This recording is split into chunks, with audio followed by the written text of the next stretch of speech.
153 اعوذ باللہ من الشیطان الرجیم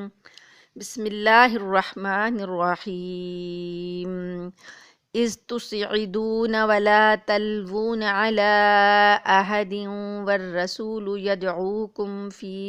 اخراكم فأثابكم غما بغم لكي لا تحزنوا على ما فاتكم ولا ما أصابكم والله خبير بما تعملون۔ اس جب تسعدون تم چڑھتے تھے، ولا تلوون اور نہیں تم مڑتے تھے، یعنی مڑ کر نہیں دیکھتے تھے، علی احد کسی کو، والرسول اور رسول، یدعوکم پکارتے تھے تم کو، فی اخراکم تمہارے پیچھے سے۔ جب تم چڑھے جا رہے تھے اور پیچھے مڑ کر نہیں دیکھتے تھے کسی کو بھی، اور رسول تمہارے پیچھے سے تم کو پکار رہے تھے، فَأَثَابَكُمْ غَمًّا بِغَمٍّ لِكَيْ لَا فَأَثَابَكُمْ پھر پہنچایا تم کو غم بِغَمٍ غم کے بدلے غم پہنچایا، لِكَيْ لَا لی تاکہ کئی لا نہ رہے، تاکہ نہ ہو،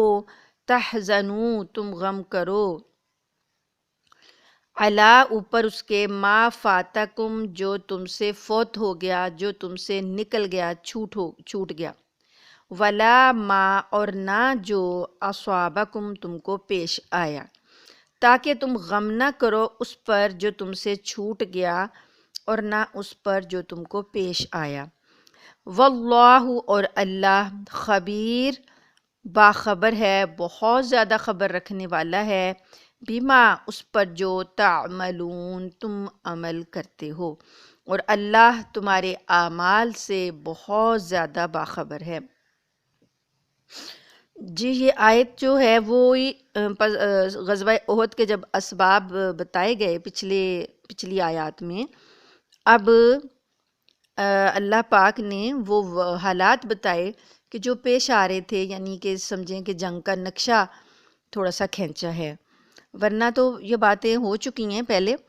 لیکن یہ والی بات نہیں آئی تھی کہ کس طریقے سے رسول صلی اللہ علیہ وآلہ وسلم نے مومنوں کو پکارا، اور اس وقت مومنوں نے کس طریقے سے پشت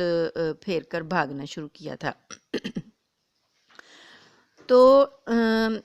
آیت کا جو ترجمہ ہے، اذ تسعدون جب تم چڑھتے تھے، مطلب یہ آزمائش تھی صحابہ کرام کی کہ وہ جب تیر اندازوں کی غلطی سے مشرکین نے فائدہ اٹھایا اور مسلمانوں پر نئے سرے سے حملہ کر دیا، تو جس سے کیا ہوا تھا، لڑائی کا پانسا پلٹ گیا، لڑائی کی صورت بدل گئی، جو فتح تھی وہ شکست بن رہی تھی، تو پھر بہت زیادہ صحابہ کرام جو شہید ہو گئے۔ تو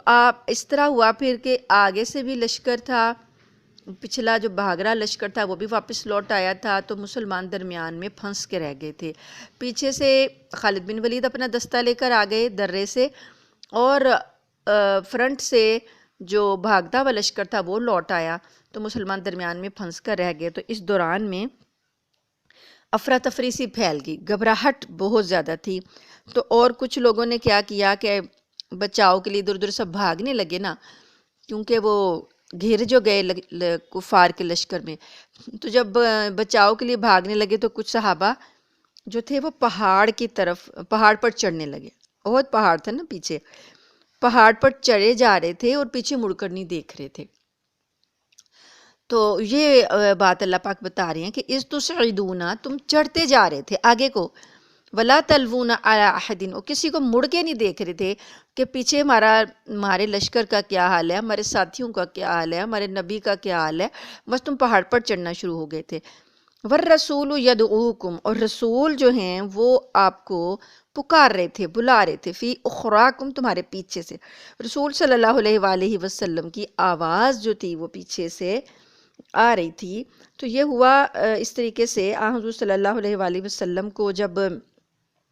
کفار نے دیکھا نا تو آپ کے اوپر انہوں نے ایک شقی نے بھاری پتھر پھینکا تھا تو آپ صلی اللہ علیہ وسلم زخمی ہو گئے تھے. تو یہ مشہور بھی ہو گیا کہ یہ آپ صلی اللہ علیہ وسلم شہید ہو گئے ہیں. تو تھوڑی دیر کے بعد پھر حضور صلی اللہ علیہ وسلم جب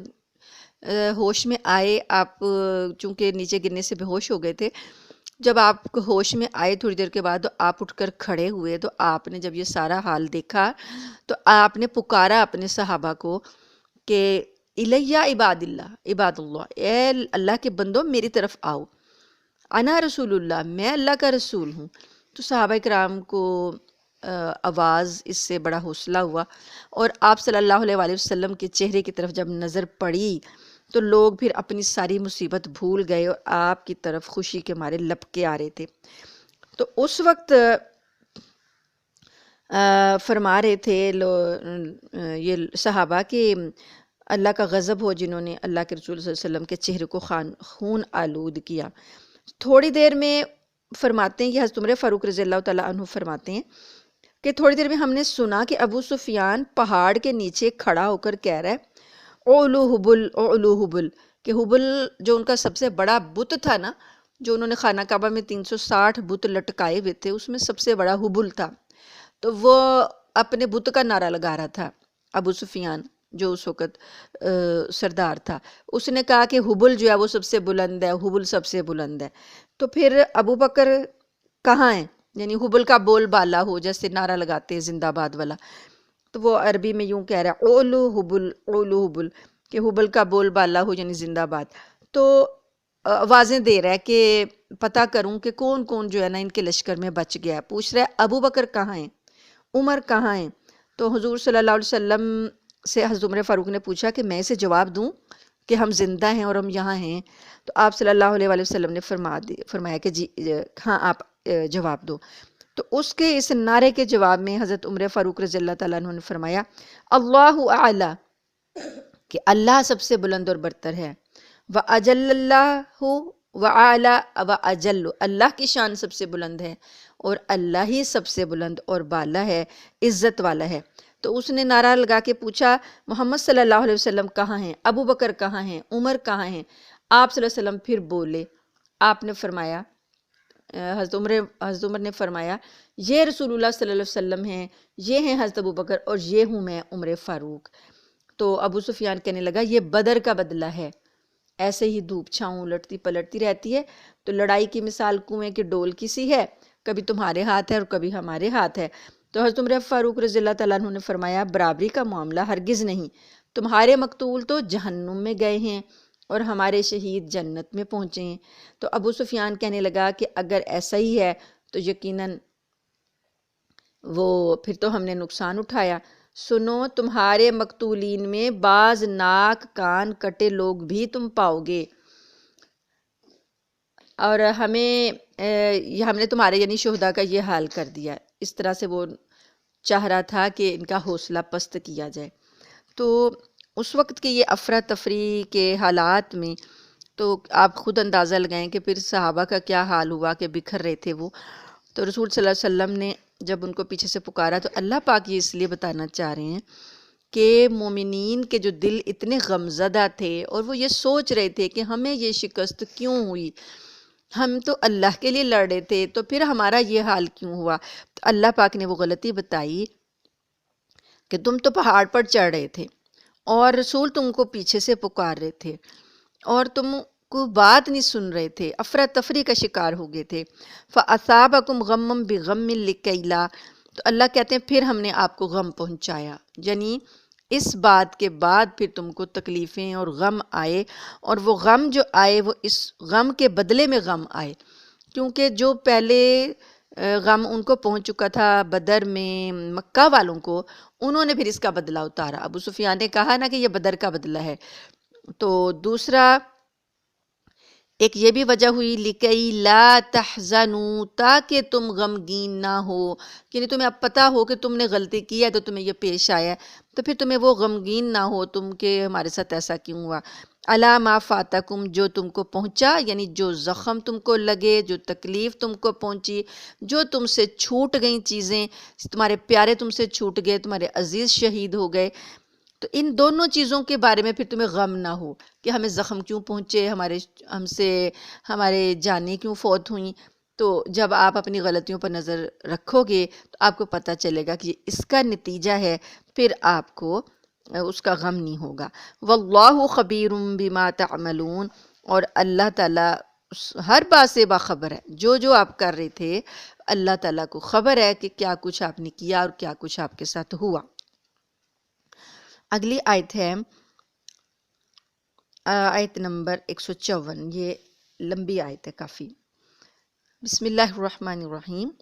ثم انزل علیکم من بعد الغم امنة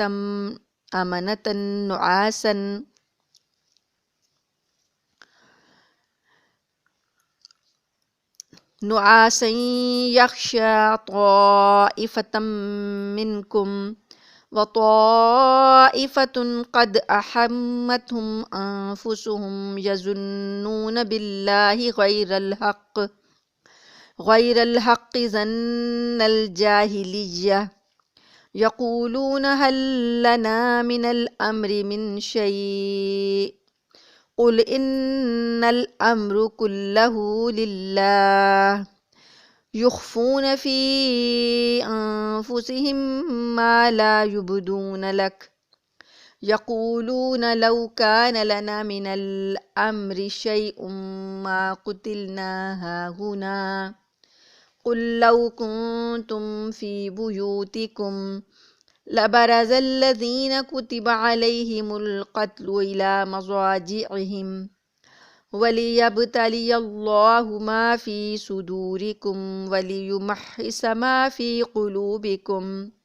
وَاللَّهُ عَلِيمٌ بِذَاتِ الصُّدُورِ۔ ترجمہ ہے ثم پھر، انزلہ اتارا اس نے، یعنی اللہ نے اتارا، علیکم تم پر، من بعد الغم غم کے بعد، امنتن امن، اللہ تعالیٰ نے جو تمہیں اتنا بڑا غم لگا تھا اس کے بعد پھر تمہارے دلوں میں امن اتار دیا۔ نعاسن، وہ امن کس صورت میں تھا؟ ایک اونگ تھی، یغشا ڈھانک لیا، طائفۃ منکم ایک جماعت کو تم میں سے، اللہ نے اونگ طاری کر دی امن کی صورت میں، سکون کی صورت میں صحابہ کی جماعت پر اونگ طاری کر دی۔ طائفۃ منکم، یغشا ڈھانک رہی تھی وہ تم میں سے ایک جماعت کو، وطائفۃ اور ایک جماعت، قد احمتہم تحقیق، قد تحقیق، احمتہم ان کو فکر تھی، انفسہم اپنی جانوں کی، یظنون وہ گمان کرتے تھے، باللہ اللہ کے بارے میں، غیر الحق بے حق، ناحق، حقیقت کے بغیر، ظن الجاہلیہ گمان جہلیت والا۔ ایک جماعت جو تھی انہیں اپنی فکر پڑی تھی اور وہ اللہ کے بارے میں غلط گمان کر رہے تھے، جاہلیت والے گمان کر رہے تھے۔ یقولون کہتے تھے، حل لنا کیا ہمارے لیے ہے، من الامر کوئی اختیار، کوئی کام، من شیء کچھ بھی، کیا ہمارے اختیار میں کچھ ہے، ہمارے اختیار میں کوئی معاملہ ہے، ہمارے حق میں کوئی بات ہے؟ قل فرما دیجئے، ان الامر بے شک اختیار، کام، کلہ سارے کے سارے، للہ اللہ کے لیے ہیں، بے شک تمام اختیار اللہ کے لیے ہیں۔ یخفون وہ چھپاتے تھے، فی انفسہم اپنے دلوں میں، ما لا جو نہیں، یبدون لک وہ ظاہر کرتے تھے آپ پر، وہ اپنے دلوں میں وہ باتیں چھپا رہے تھے جو آپ پر ظاہر نہیں کر رہے تھے۔ یقولون کہتے ہیں، لو کانا اگر ہوتا، لنا ہمارے لیے، من الامر امر میں سے، اختیار میں سے، شیء کچھ بھی، اگر ہمارا اختیار کچھ ہوتا نا، ما قتلنا ہاہنا نہ ہم مارے جاتے اس جگہ پر، ما نہیں، قتلنا مارے جاتے ہم، ہاہنا اس جگہ پر، نہ ہم مارے جاتے اس جگہ پر۔ قل لو کنتم کہہ دیجئے، لو اگر، کنتم تم ہوتے، فی بیوتکم اپنے گھروں میں، لبرز الذین ضرور نکل کھڑے ہوتے وہ لوگ، کتبہ لکھا تھا علیہم القتل جن کے اوپر قتل ہونا، الی مضاجعہم اپنی قتل گاہوں پر، اپنی جگہوں پر۔ جو لوگ جن کی قسمت میں قتل ہونا لکھا تھا وہ ضرور اپنے گھروں سے نکل کھڑے ہوتے اور اپنی قتل گاہوں تک پہنچ جاتے۔ وَلِيَبْتَلِيَ اللَّهُ، اور یہ اس لیے ہے تاکہ آزمائے اللہ، ما فی صدورکم جو تمہارے سینوں میں ہے، وَلِيُمَحِّصَ اور تاکہ صاف کر دے ما فی قلوبکم جو تمہارے دلوں میں ہے، واللہ اور اللہ علیم جاننے والا ہے، بذات الصدور سینوں کے بھید، سینوں کی بات، دلوں کے راز اللہ سب جانتا ہے۔ اب یہ آیت ایک طویل آیت ہے، تو آپ آیات کے پس منظر میں ہی اس آیت کو بھی دیکھیں۔ جو ہمارا سلسلہ اس رکوع میں چلا پورا غزوہ احد کا بیان، اور غزوہ احد میں شکست کے اسباب اور غزوہ احد کے حالات، اس میں آپ دیکھیں کہ اللہ پاک نے یہاں پر جب یہ جو بتایا کہ اللہ تعالیٰ نے آپ کو غم پہنچایا بدلے غم کے، تاکہ آپ غمگین نہ ہوں جو کچھ آپ سے نکل گیا، چھوٹ گیا، اور جو کچھ آپ کو پہنچا۔ تو یہ اللہ تعالیٰ کی صحابہ کرام کے دلوں پر ایک عنایت ہے۔ عنایت یہ ہے کہ شدت غم کی وجہ سے انسان اپنے اندر حوصلہ اور برداشت کی قوت پا لیتا ہے، کیونکہ جتنا غم شدید ہوتا ہے دل پھر اتنے بعد میں مضبوط ہو جاتے ہیں۔ ایک بڑی مشکل سے جب آپ نکل آتے ہیں نا، تو پھر چھوٹی چھوٹی مشکلیں پھر کوئی ایسی نہیں لگتی، غم نہیں دیتی، اور وہ آسان لگتی ہیں۔ کہا نا غالب نے کہ مشکلیں پڑی مجھ پر اتنی کہ آسان ہو گئیں، کہ اتنی مشکلات ان سے جب انسان گزر آتا ہے تو وہ ایک طرح سے بھٹی میں،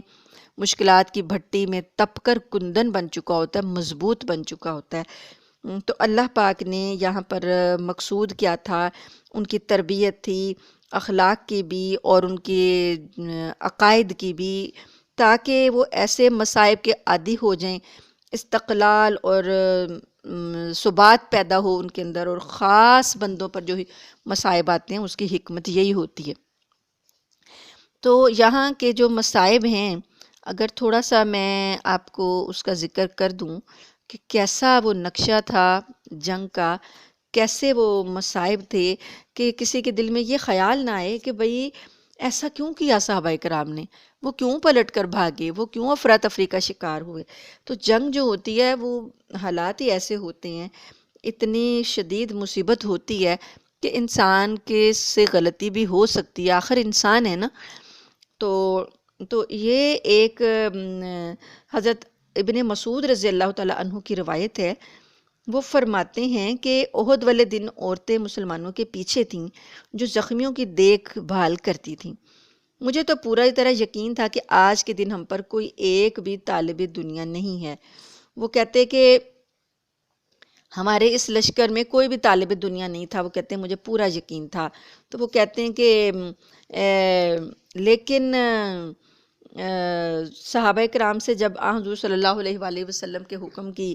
نافرمانی سرزد ہوئی تو ان کے قدم اکھڑ گئے، تو حضور صلی اللہ علیہ وآلہ وسلم کے ساتھ صرف 7 انصاری اور 2 مہاجر باقی رہ گئے۔ جب مشرکین نے رسول صلی اللہ علیہ وآلہ وسلم کو گھیر لیا تو آپ فرمانے لگے اللہ تعالیٰ اس شخص پر رحم کرے جو انہیں ہٹائے، یعنی ان مشرکین جو گھیر رہی ہیں وہ ان کو ہٹائے۔ تو ایک انصاری اٹھ کھڑے ہوئے اور انہوں نے اتنا جم غفیر تھا، اتنا ہجوم تھا، اس کے مقابلے میں تنے تنہا جو ہے وہ مقابلہ کیا، یہاں تک کہ وہ شہید ہو گئے۔ پھر کفار نے حملہ کیا تو آپ نے پھر یہی فرمایا اللہ اس شخص پر رحم فرمائے جو انہیں ہٹائے۔ تو ایک اور انصاری جو ہے وہ تیار ہوئے، کیونکہ 7 انصاری رہ گئے تھے نا، وہ بھی اس بے جگری سے لڑے کہ انہیں آگے نہ بڑھنے دیا اور بالآخر شہید ہو گئے، یہاں تک کہ 7 صحابہ اللہ کے ہاں پہنچ گئے، اللہ ان سے راضی ہو۔ حضور صلی اللہ علیہ وآلہ وسلم نے مہاجرین سے فرمایا کہ یہ جو ہے یہ کام جو ہو رہا ہے لڑائی کا یہ منصفانہ نہیں ہے۔ تو ابو سفیان نے اس وقت یہ اعلان کر دیا، اب حبل زندہ باد کا نعرہ لگا دیا۔ تو آپ صلی اللہ علیہ وسلم نے فرمایا کہ ان سے کہو کہ اللہ اعلیٰ و اجل، اللہ ہی سب سے بلند ہے اور عز و جل، عزت اور جلال کا مالک ہے۔ تو اس کے بعد ابو سفیان نے کہا لنا العزیٰ، ہمارے پاس عزیٰ ہے، ولا عزیٰ لکم، اور تمہارے پاس عزیٰ کوئی نہیں ہے۔ عزیٰ مطلب ان کا بڑا ایک بت ہے نا، لات اور منات اور عزیٰ کو وہ مانتے تھے، تو اس نے عزیٰ کا نعرہ لگا دیا۔ تو اللہ فرماتے ہیں، نبی صلی اللہ علیہ وسلم فرماتے ہیں آپ ان سے کہو اللہ مولانا، اللہ ہمارا مولا ہے، والکافرون لا مولا لہم، اور کافروں کا کوئی مولا نہیں ہے۔ ابو سفیان نے پھر جب یہ کہا کہ آج کے دن بدر کا بدلہ ہے، تو کوئی دن تمہارا اور کوئی دن ہمارا، تو ایک کے بدلے ایک ہے، یعنی ہمارے 70 ہوئے تھے تو تمہارے بھی 70 ہوئے۔ حضور صلی اللہ علیہ وسلم نے فرمایا ہرگز برابر نہیں، ہمارے شہداء زندہ ہیں، وہاں رزق دیے جاتے ہیں، اور تمہارے مقتول تو جہنم میں عذاب دیے جا رہے ہیں۔ تو ابو سفیان نے کہا کہ تم جب اپنے مقتولوں کو دیکھو گے کہ بعض کے ناک اور کان وغیرہ کاٹ لیے گئے ہیں، لیکن میں نے اس کا حکم نہیں دیا تھا، نہ میں نے اس کے سے روکا اور نہ میں نے اس کا حکم دیا۔ تو اب جو دیکھا لشکر کے شہداء کی طرف، تو معلوم ہوا کہ حضرت حمزہ رضی اللہ تعالیٰ عنہ کا پیٹ چاک کر دیا گیا تھا، ہندہ نے ان کا کلیجہ لے کر چبایا تھا، لیکن نگل نہ سکی تو اگل دیا۔ حضور صلی اللہ علیہ وآلہ وسلم نے فرمایا ناممکن تھا کہ اس کے پیٹ میں حمزہ کا ذرا سا گوشت بھی چلا جائے۔ اللہ تعالیٰ حمزہ رضی اللہ عنہ کے کسی عضو بدن کو جہنم میں لے جانا نہیں چاہتا، کیونکہ ہندہ جو ہے وہ تو ظاہر ہے مشرکہ تھی، کافرہ تھی۔ چنانچہ حمزہ رضی اللہ تعالیٰ عنہ کے جنازے کو اپنے سامنے رکھ کر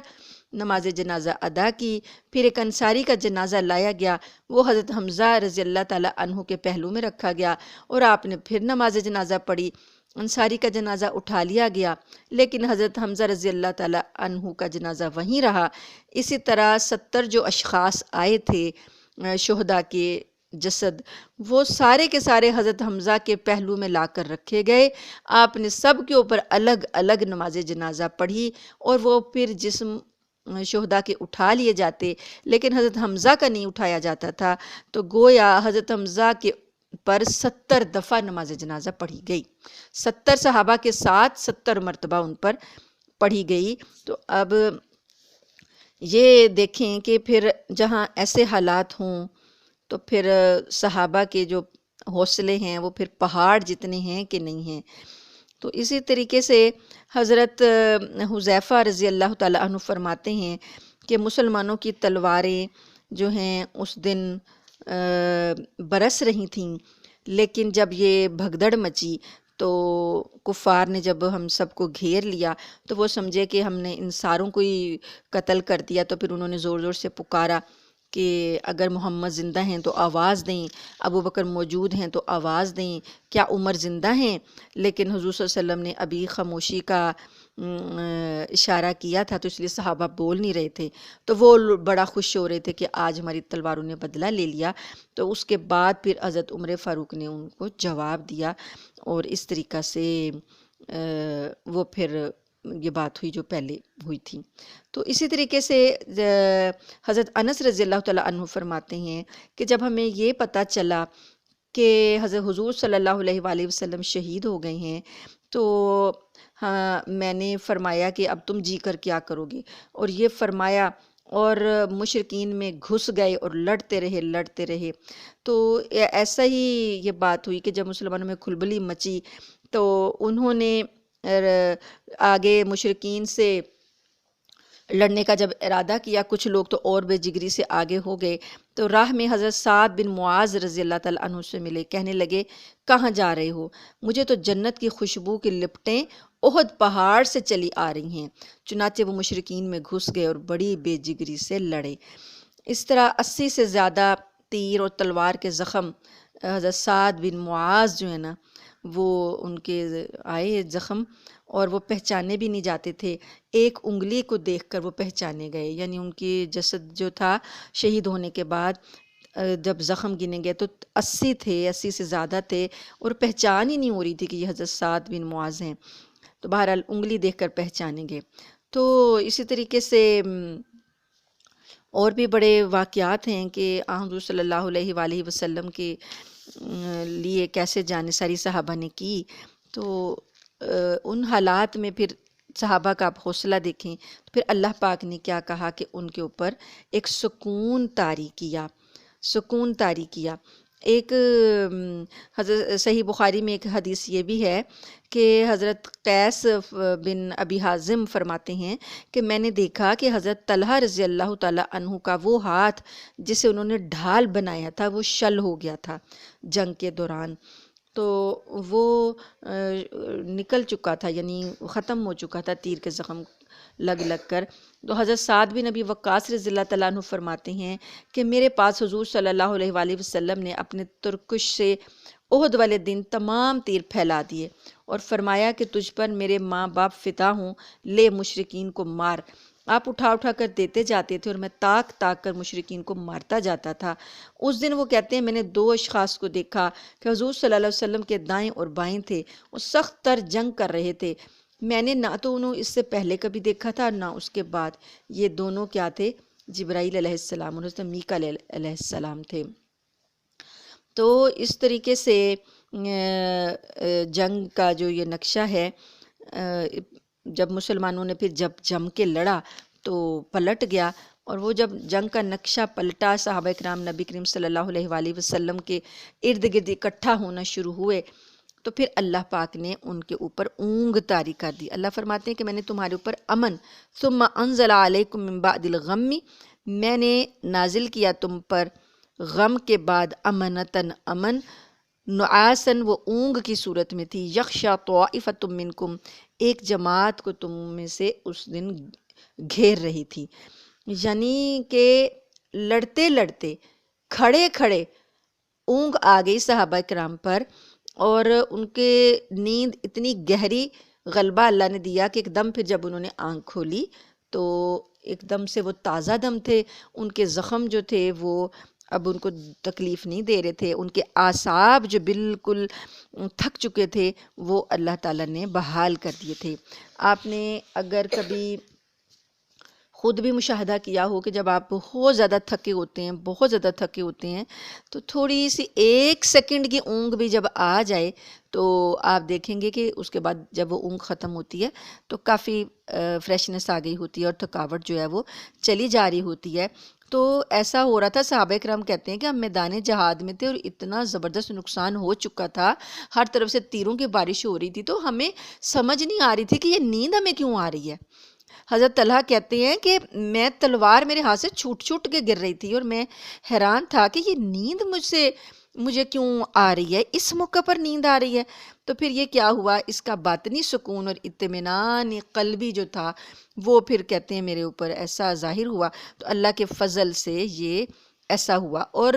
جب کبھی بہت شدید حالات میں آپ کے ساتھ ایسا معاملہ کسی کے ساتھ بھی پیش آئے تو یہ اللہ کا فضل ہوتا ہے کہ تھوڑی سی دیر کے لیے اللہ پاک تازہ دم کرنے کے لیے ایسا کر دیتے ہیں، اونگ طاری کر دیتے ہیں۔